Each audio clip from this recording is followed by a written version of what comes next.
Assalamualaikum warahmatullahi wabarakatuh. Para mahasiswa program studi administrasi publik yang saya hormati, pada sesi perkuliahan manajemen publik kali ini kita akan membahas tentang fungsi manajemen publik. Setelah kita membahas manajemen normatif, manajemen deskriptif, nah tiba saatnya kita pada pembahasan tentang manajemen publik. Tapi kita bahas lebih dahulu fokus manajemen publik. Kita tahu manajemen publik ini mendapatkan pengaruh yang cukup signifikan dari paham-paham dan ideologi dunia yang sedang ngetrend pada saat ini. Nah, salah satu yang sedang ngetrend itu adalah neoliberalisme. Jadi bagaimana liberalisme baru itu mempengaruhi perkembangan administrasi publik. Nah, diantaranya itu bagaimana menekankan pentingnya administrasi publik menggunakan praktek manajemen bisnis. Nah, kita tahu bahwa pengaruh mereka itu dinamakan dengan nama New Public Management. Nah, salah satu yang terpengaruh itu adalah pakar yang bernama Wilson. Wilson ini mendesak agar ilmu administrasi publik segera mengarahkan perhatiannya pada orientasi yang dianut dunia bisnis. Perbaikan kualitas personel pada tubuh pemerintah, aspek organisasi dan metode pemerintahan yang baik sesuai dengan apa yang dilakukan dalam administrasi bisnis atau manajemen bisnis. Fokus dari ajaran tersebut adalah melakukan perbaikan fungsi eksekutif dalam tubuh pemerintahan karena waktu itu dinilai telah berada di luar batas kewajaran sebagai akibat dari merebaknya gejala KKN, korupsi, kolusi dan nepotisme. Oleh karena itu sebaiknya menganut paham atau prinsip-prinsip manajemen bisnis. Padahal kita tahu sendiri ya, manajemen bisnis pun tidak luput dari korupsi, kolusi dan nepotisme. Tapi mereka pandai menyembunyikan kelemahannya itu. Sedangkan kalau administrasi publik, kesalahan sedikit pun akan diekspos sebagai suatu kelemahan yang harus segera diperbaiki. Yang kedua, ini sebenarnya ada 4 prinsip dasar administrasi publik yang mewarnai manajemen publik. Pertama, ya, pemerintah sebagai setting utama organisasi. Jadi kalau kita bicara tentang manajemen publik, maka setting utamanya gitu ya adalah pemerintah. Jadi apa yang kita kaji gitu ya, apa yang kita bahas, unit organisasi yang bernama pemerintah, birokrasi pemerintah. Walaupun pemerintah itu bisa dalam artian luas atau dalam artian sempit. Ya, dalam pengertian luas tentu saja ini menyangkut juga dua kekuasaan lainnya, yaitu kekuasaan legislatif dan kekuasaan yudikatif. Tapi dalam pengertian sempit, ya tentu saja ini menyangkut tentang eksekutif. Nah, pemerintah di sini tentu saja pada eksekutif, sedangkan pada kajian-kajian sasaran kajian lain mungkin ada disiplin ilmu yang lain akan membahasnya. Yang kedua, yang menjadi fokus dari manajemen publik itu adalah eksekutif, fungsi-fungsi eksekutif. Nah, fungsi-fungsi eksekutif itu kita tahu ya dalam rangka melaksanakan undang-undang. Jadi kalau dalam rangka melaksanakan undang itu ya melaksanakan pelayanan publik, melaksanakan kegiatan pemerintahan, melaksanakan pembangunan, biasanya itu salah satu dalam rangka melaksanakan undang-undang. Itulah yang menjadi fokus manajemen publik. Nah, itu. Lalu yang ketiga, prinsip dasarnya itu adalah pencarian prinsip-prinsip dan teknik manajemen yang efektif sebagai kunci pengembangan kompetensi administrasi. Nah, ini prinsip-prinsip dan teknik manajemen. Nah, ini prinsip-prinsip kita bisa membahasnya dari apa yang dikemukakan oleh Henry Payo yang 14 itu, gitu ya, atau prinsip lain. Nah, itu atau prinsip yang dikembangkan oleh Max Weber, gitu ya. Tapi pada intinya yang namanya prinsip-prinsip itu mulai dari adanya pembagian tugas, hierarki wewenang, mekanisme dan prosedur, sampai kepada semangat korup lah gitu ya, itu salah satu prinsip yang mungkin harus kita pelajari. Ya. Yang selanjutnya ada teknik-teknik manajemen. Ya, kita tahu ada teknik-teknik manajemen yang paling mudah itu di dalam memecahkan permasalahan tradisional itu kan mudah. Salah satunya itu dengan pohon keputusan. Pohon keputusan apa persoalannya? Jadi apa persoalan, misalnya ada persoalan disintegrasi bangsa karena suhu politik meningkat. Nah, kira-kira disintegrasi bangsa semacam itu apa alternatif pemecahan masalahnya gitu? Satu, menggiatkan kembali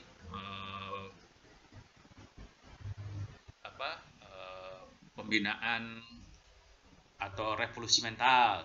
Yang kedua, membuat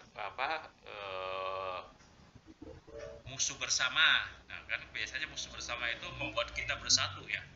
Misalnya apakah kita mau memusuhi Cina, Amerika, atau Malaysia gitu. Nanti kita akhirnya orang kita bersatu gitu kan.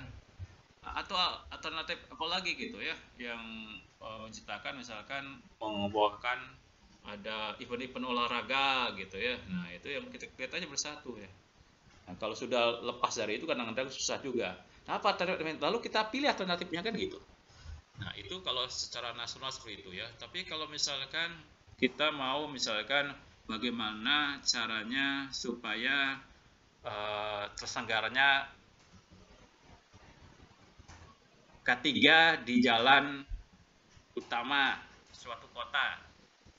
Nah, ini ternyata PKL susah ditertibkan. Kalau ya itunya. Oleh karena itu apa alternatifnya ini ya?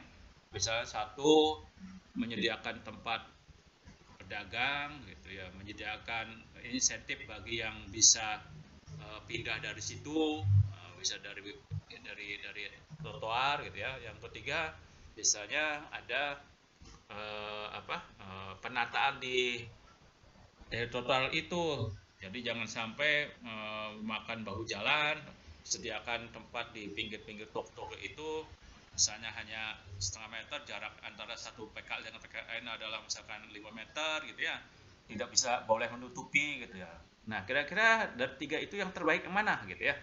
Nah, baru dipilih. Nah, itu ya biasanya dengan teknik pohon keputusan seperti itu. Atau misalkan teknik fishbone. Nah, ini fishbone, sirip ikan. Nah, sama aja kan sirip ikan. Apa persoalannya? Kira-kira uraian persoalan itu apa? Nah, setelah mendapatkan uraian persoalan itu apa kira-kira pemecahan masalahnya? Nah, itu fishbone. Atau yang sangat terkenal itu adalah teknik analisis SWOT. Nah, jadi ada SWOT, S-nya strong, W-nya weakness, O-nya opportunity, peluang, dan ada threat, tantangan. Nah, ini kalau pengamatan lingkungan internal, yaitu PLI biasanya dikenal dengan tadi S, kekuatan, dan kelemahan, weakness. Ya, jadi kalau kekuatan apa kekuatan? Kekuatan itu biasanya yang menyangkut apa? Satu, yang menyangkut SDM, sarana prasarana, dari segi ketata laksanaan seperti apa di organisasi itu ya. Jadi ketata laksanaan seperti apa? Apakah ada SOP atau tidak? Adakah prosedur atau tidak? Itu. Lalu dana, biaya gitu ya. Uang itu apakah jadi kendala atau tidak gitu. Nah, ini misalnya itu aja kekuatan, termasuk juga kelemahannya. Kelemahannya di situ apa? Sumber daya manusia yang menjadi faktor kelemahan atau kekuatan gitu ya. Itu dianalisis saja itu ya. Lalu kalau pengamatan lingkungan eksternal PLE gitu ya, itu berkaitan dengan eh, opportunity dan berkaitan dengan threat. Nah, ya. Jadi kalau opportunity itu peluang-peluang yang memungkinkan organisasi bisa memanfaatkannya untuk meningkatkan kinerja organisasi tersebut. Misalnya kalau kita organisasi di dalam retail bahan-bahan pokok. Nah, kalau misalkan jadi peluang, kalau misalkan belum ada saingan gitu, peluang besar. Ya, itu ya. Atau ada kebijakan tidak boleh misalnya pasar modern dibuka di daerah pedesaan. Nah, gitu kalau di desa itu jadi peluang gitu kebijakan itu. Jadi bisa kebijakannya, bisa pangsa pasar gitu ya. Itu suatu peluang. Kalau misalkan suatu perguruan tinggi gitu ya, banyak itu misalkan pulang-pulang misalkan banyak beasiswa, banyak bantuan sarana prasarana dari Kemendikbud gitu ya. Lalu pasar kerja makin banyak, saingan tidak ada, nah itu peluang. Tapi kalau sebaliknya maka akan jadi tantangan gitu ya. Nah itu analisis SWOT ya, analisis SWOT semacamnya. Dan sebenarnya masih banyak lagi ya. Bisa saja misalkan analisis uh, keuntungan, cost and benefit. Nah juga ada analisis statistik gitu ya, macam-macamnya itu ya. Itu yang dipakai teknik-teknik manajemen yang digunakan di dalam administrasi publik gitu ya. Nah, lagi baik untuk pengembangan kompetensi administrasi. Jadi sebenarnya yang masuk dengan kompetensi administrasi itu apa? Ya kemampuan pemerintah administrasi publik gitu ya, pemerintah di dalam memenuhi kebutuhan masyarakat. Nah ini jadi sehingga sebenarnya yang sangat penting gitu ya bagi yang publik itu bagaimana mencari prinsip-prinsip dasar gitu ya, teknik-teknik tadi yang paling tepat apa, bukan hanya yang tadi, mungkin ada lagi teknik apa gitu ya selain yang saya sebutkan tadi, mulai dari statistik, cost benefit, SWOT gitu ya, respond dan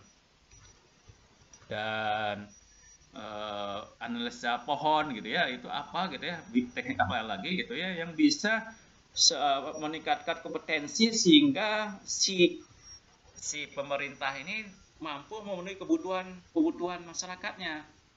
Ya, bagaimana cara misalnya memenuhi kebutuhan pangan, bagaimana kebutuhan transportasi, ya, bagaimana kebutuhan perumahan, kesandang. Nah itu harusnya seorang aparatur sipil negara, seorang birokrat gitu, seorang pejabat publik harusnya mampu gitu ya melakukan analisa teknik-teknik tertentu sehingga bisa memenuhi kebutuhan dari masyarakat tersebut.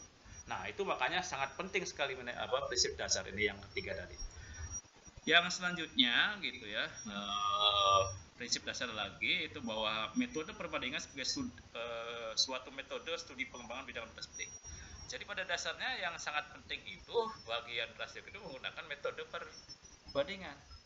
Nah, daripada kita membaca buku gitu ya, mendengarkan ceramah gitu, itu sangat sulit. Akan lebih mudah kalau kita misalkan pergi mengamati bagaimana praktek misalnya pelayanan publik, pelayanan perizinan di suatu kabupaten yang telah maju atau di negara maju gitu ya. Bagaimana pelayanan transportasi terintegrasi antara darat, laut, udara gitu ya di suatu negara. Itu akan lebih mudah mencerapnya gitu ya. Bagaimana belajar kita itu bagaimana mempelajari bagaimana administrasi publik itu dengan metode perbandingan. Ya, jadi studi banding ya, benchmarking itu merupakan metode-metode yang paling unggul, paling tepat ya kira-kira untuk bisa melakukan pembelajaran administrasi. Nah, itu saya kira mengenai prinsip dasar administrasi.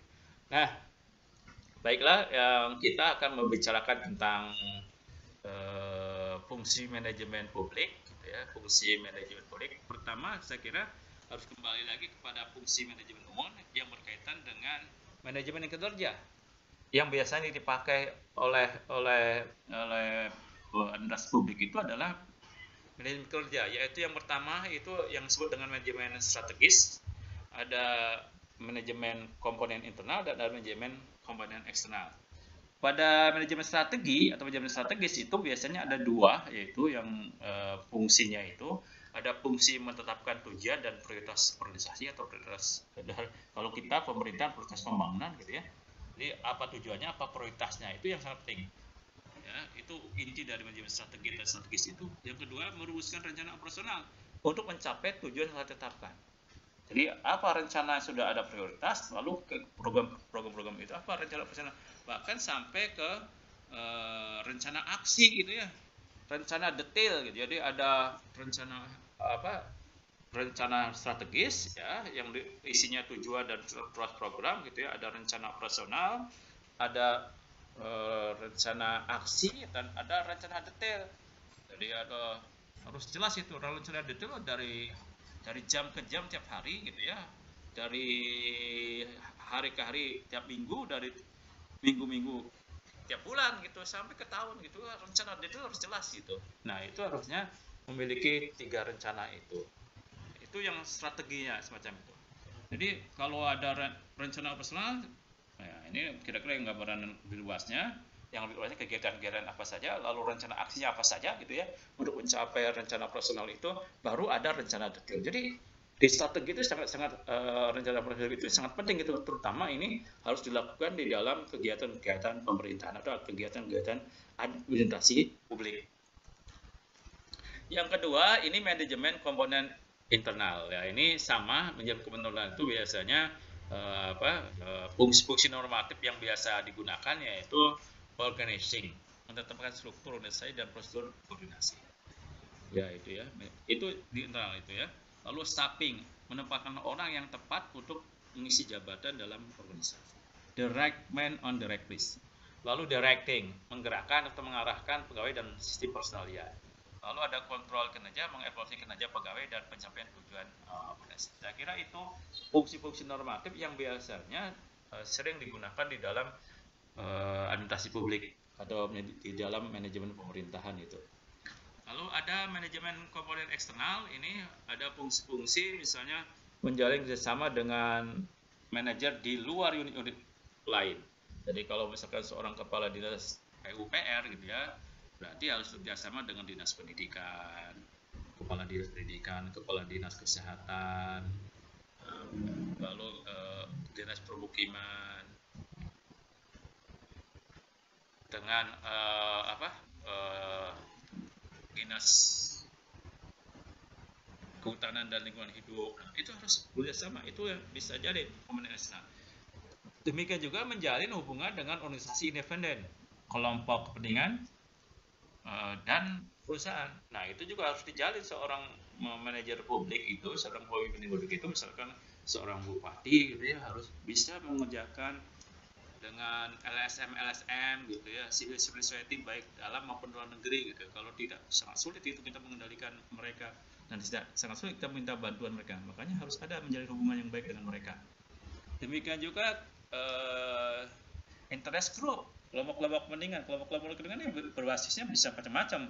Ada basis profesional, ada basis kedaerahan, bahkan mungkin kepentingan apa gitu, kepentingan bersama.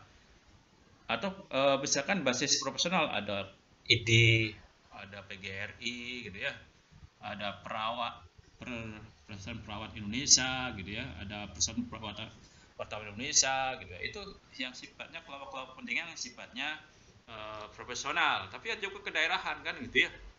Persatuan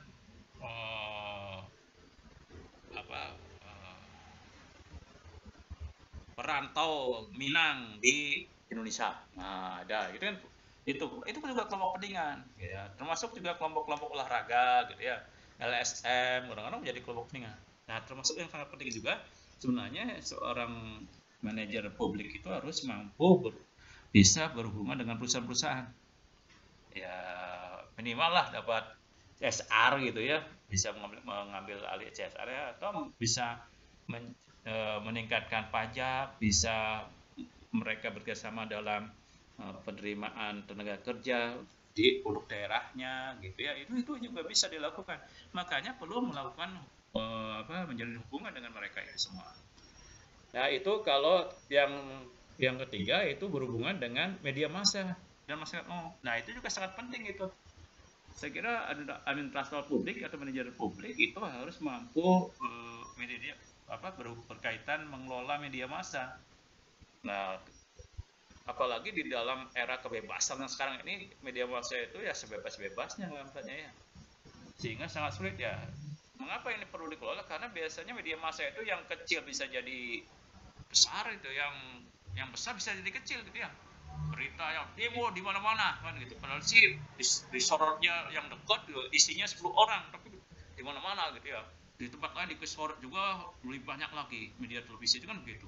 Pernah kejadian itu salah satu media televisi nasional melakukan kecurangan semacam itu, jadi membonsai peserta demo gitu ya. Nah, itu juga harus bisa dikelola semacam itu ya. Tentu saja pengelolaannya juga bukan dengan membayar watarnya dengan tim gitu ya. Juga masyarakat umum juga perlu dikelola, juga dijalin hubungannya. Oleh karena itu perlu juga media-media untuk bisa melakukan komunikasi dengan masyarakat umum, apakah itu hotline dan kopi pagi, kopi break atau apalah namanya itu, supaya bisa menjalin ke sana. Nah, itu yang penting manajemen normatif yang biasanya digunakan dalam manajemen publik atau administrasi publik. Nah, menurut Keban, fungsi manajemen publik itu minimal ada 5, yaitu fungsi manajemen kebijakan, ada fungsi manajemen sumber daya manusia, ada fungsi manajemen keuangan, ada fungsi manajemen informasi, dan fungsi manajemen hubungan luar. Mari kita bahas satu-satu. Apa sih yang dilakukan, apa yang harus dilakukan oleh seorang manajer publik, seorang administrator publik di dalam fungsi manajemen kebijakan? Ya, yang pertama tentu saja adalah perencanaan implementasi. Jadi ada program-program direncanakan implementasinya. Jadi setiap misalkan ada program sekarang bantuan UKM, nah itu perlu bagaimana implementasinya direncanakan itu. Ya, bagaimana sosialisasinya, bagaimana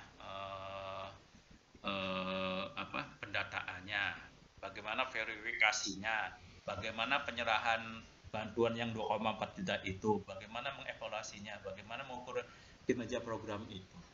Nah, itu. Jadi isinya pada dasarnya dalam perencanaan implementasi itu bagaimana merencanakan mengimplementasikan suatu program, yaitu berupa kegiatan-kegiatan. Jadi kalau ada implementasi berarti ada kegiatan-kegiatan itu. Jadi program-program itu dibagi-bagi lagi menjadi kegiatan-kegiatan. Yang selanjutnya memberikan pikiran saran kepada analis kebijakan gitu ya, dan beroperasi dalam penentuan alternatif. Nah, seperti yang saya sebutkan tadi gitu ya, bagaimana kita itu kira-kira kalau ada masalah gitu ya kan, di dalam pohon keputusan tadi yang saya jelaskan itu ada masalah, misalkan bagaimana ini di suatu desa banyak yang tidak bekerja. Nah, alternatifnya apa ini? Alternatifnya ya memberikan keterampilan, memberikan bantuan, atau mungkin membangun pabrik di situ gitu ya. Alternatifnya mana yang dipakai? Nah, misalkan kalau satu setelah bisa saja nih manajemen kebijakan itu memberikan analisisnya mana dari 3 ini bisa dicapai gitu, mau akan jadikan program, mau akan jadikan proyek gitu, itu bisa harusnya gitu ya. Itu dalam manajemen kebijakan. Yang selanjutnya mengkoordinasikan pelaksanaan program atau proyek.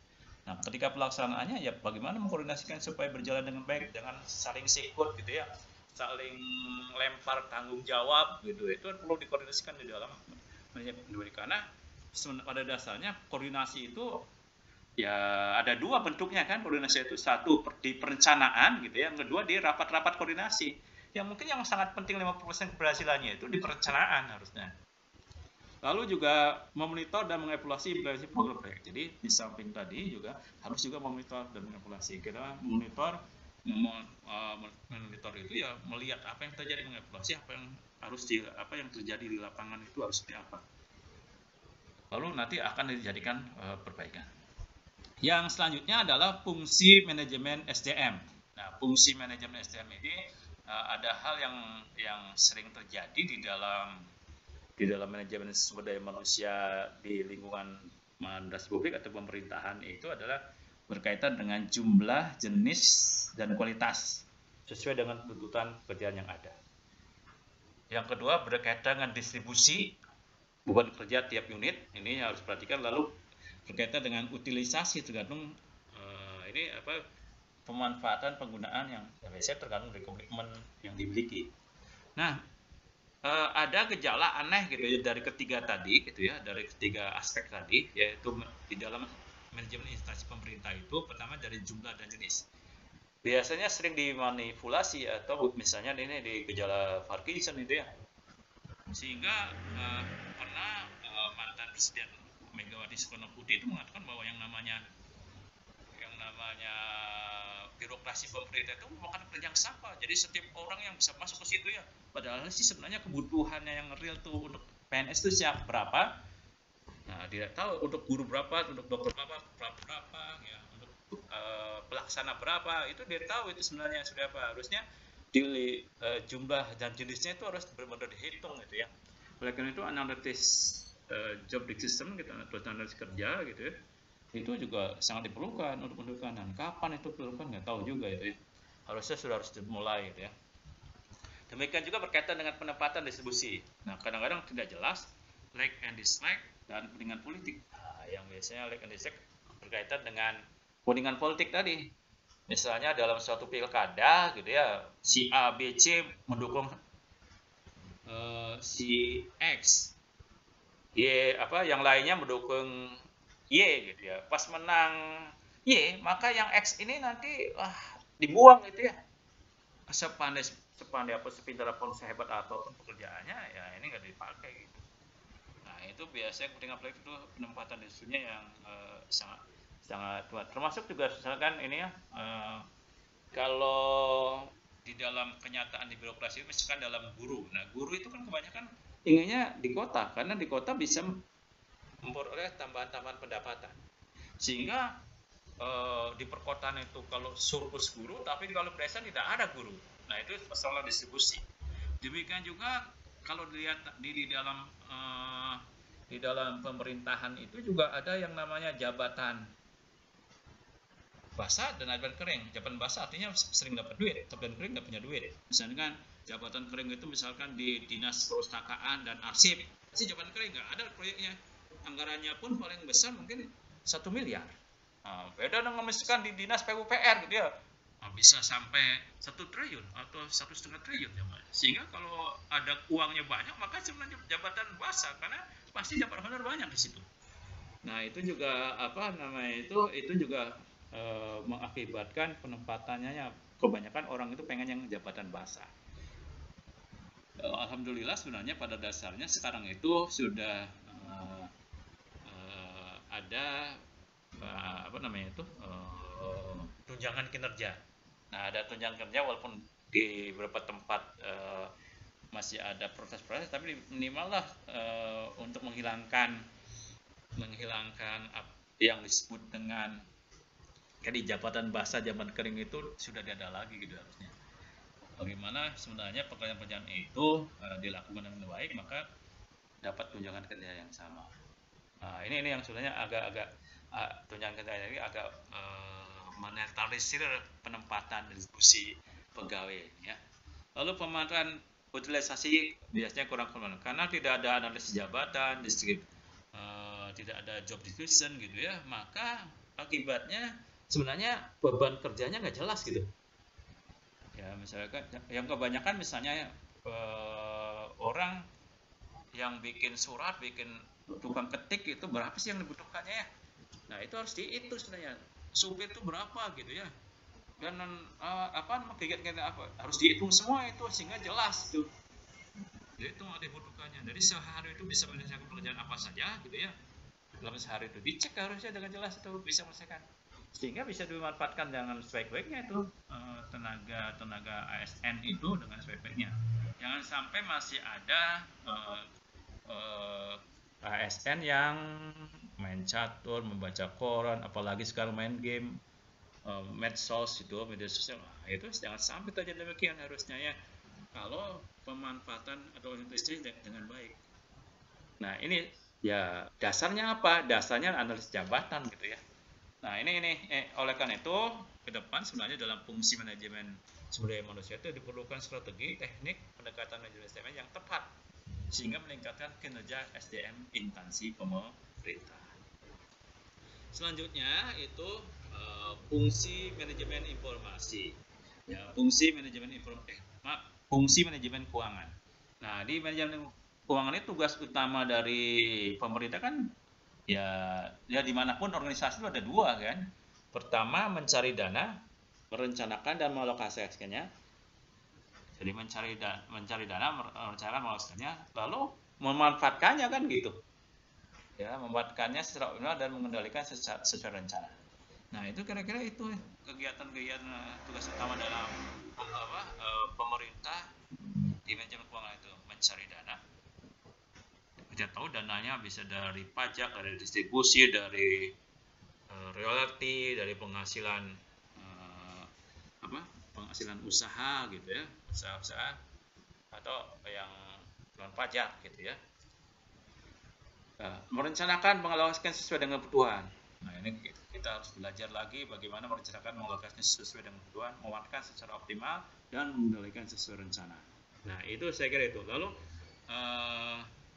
ada persoalan-persoalan di manajemen keuangan di pemerintahan itu. Yang pertama, ketakutan berlebihan terhadap pemeriksaan eksternal. Itu kalau ada inspektorat takut, kalau ada BPKP takut, kalau ada irjen takut gitu ya. Apalagi yang datang BPK atau KPK, wah tambah takut. Nah, itu sebenarnya kalau kita melaksanakannya dengan baik, secara jujur gitu, secara administratif maupun utilisasinya mungkin juga jangan perlu takut gitu ya. Jangan ditakut-takut gitu saja ya. Karena ada sesuatu gitu ya. Lalu lebih berorientasi legal formal, mengikuti norma yang ditetapkan Badan Pemeriksa Keuangan Pusat. Yang penting mah ada bukti kwitansi, ada kegiatannya, ada bukti kwitansinya, beres itu. Apakah nanti penggunaannya bermanfaat untuk masyarakat atau tidak? No way, gitu ya. Jalan saja gitu ya. Nah, itu mungkin juga harus diperbaiki itu. Lalu yang ketiga, kecenderungan mengutamakan laporan keuangan untuk memenuhi tuntutan formal dan akuntabilitas eksternal. Yang penting laporan itu sesuai standar dan mudah pemeriksa. Jadi apa yang diminta harus diikuti saja, beres gitu ya. Apakah itu nanti bermanfaat sekali lagi untuk masyarakat atau tidak? Nah, itu tidak tahu. Nah, oleh karena itu untuk karena ada masalah-masalah itu, maka perlu reformasi atau pembaruan dalam sistem manajemen keuangan negara. Saya kira dengan adanya Bu Sri Mulyani yang sekarang ini dengan menginventarisasi aset, bagaimana pengetatan anggaran, nah itu saya kira sudah akan dilakukan reformasi.